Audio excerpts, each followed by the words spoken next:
Le Moyen-Orient vient de vivre un nouveau tremblement de terre majeur, résume le site d'information américain Axios.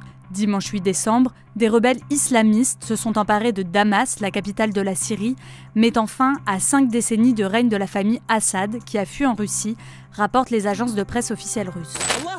Leur offensive avait débuté le 27 novembre dernier depuis la région d'Idlib, en grande partie sous leur contrôle depuis 2015, et s'était étendue aux régions d'Alep, de Hama et de Homs, avant finalement d'atteindre Damas. À l'origine de ces attaques, le groupe islamiste Hayat Tahrir al-Sham, dit HTC, affilié pendant plusieurs années à Al-Qaïda, le groupe affirme désormais vouloir unir le peuple syrien et dit même tolérer les minorités ethniques et religieuses. Mais qu'en est-il vraiment? On fait le point.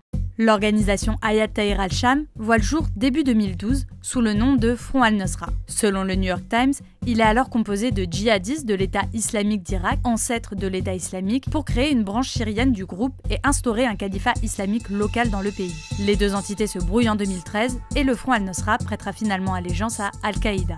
À cette époque, la Syrie est en proie à de violentes manifestations contre Bachar al-Assad, accusé d'autoritarisme et de corruption. Et le Front al-Nosra prend part à ce début de guerre civile qui a succédé au soulèvement pro-démocratie, en lançant notamment des centaines d'attaques et d'attentats suicides contre des cibles loyalistes, relate le New York Times.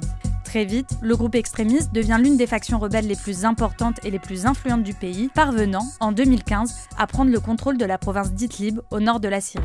L'année suivante, le chef du Front al-Nosra, Mohamed al-Joulani, rompt ses liens avec Al-Qaïda et le groupe prend alors le nom de Front Fatah al-Sham.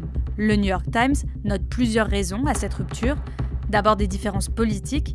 Alors qu'Al-Qaïda s'est fixé pour mission principale un djihad mondial, le Front al-Nosra entendait plutôt se concentrer sur la Syrie et le renversement de Bachar al-Assad, estime le quotidien américain. Citée par le Wall Street Journal, une chercheuse de l'ONG International Crisis Group affirme également que Joulani n'est pas un chef religieux, mais bien un homme politique prêt à marchander, très ouvert à la négociation sur de nombreux sujets, sauf la lutte contre le régime de Bachar al-Assad. Son projet n'est donc plus de participer à la création d'un califat islamique en Syrie, mais plutôt d'administrer Idlib et à long terme le pays tout entier. Le groupe a d'ailleurs commencé à assumer les prérogatives d'un mini-gouvernement sur le territoire qu'il contrôle, en collectant l'impôt et en assurant certains services publics, écrit ainsi le New York Times, qui ajoute que l'agriculture et l'industrie se développent également sous l'autorité du Front Fatah al-Sham. Toujours marqué par un conservatisme religieux fort, le groupe se serait par ailleurs montré moins brutal et moins dogmatique que l'État islamique, dont le règne, sur les territoires qu'il contrôlait en Irak et dans une autre région de Syrie,